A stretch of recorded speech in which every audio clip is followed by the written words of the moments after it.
রাজশাহীর পবা উপজেলার বরগাছি বাজারের পাশে ১৬ বিঘা জমিতে চলছে পুকুর খননের কাজ।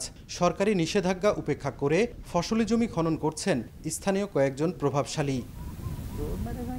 অভিযোগ উঠেছে প্রশাসনকে ম্যানেজ করে দিনের আলোতেই এই কাজ করছেন তারা।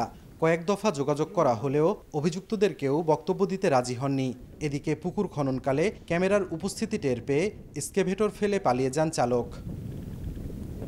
শুধু পবা নয়, রাজশাহীর প্রতিটি উপজেলা এবং নওগাঁ, নাটোর, বগুড়া ও পাবনায় চলছে পুকুর খননের মহোৎসব। নওগাঁয় অবৈধভাবে পুকুর খননের কারণে জলাবদ্ধতা সৃষ্টি হওয়ায় সম্প্রতি বিক্ষোভ মিছিলও করেছেন এলাকাবাসী। আগে এগুলোতে ধান চাষ হতো, এখন জোর করে ভূমিদস্যুরা আসে এখানে জোর করে এগুলো পুকুর কাটতেছে। এই বাঁধ যদি থাকে ২-৪ হাজার বিঘা জমি নষ্ট হয়ে যাবে, কৃষকেরা মরে যাবে। অবৈধ দখল যারা করতে চাচ্ছে তাদের কাছ থেকে উন্মুক্ত করে জনগণের জন্য এটা উন্মুক্ত করে দেওয়া হোক।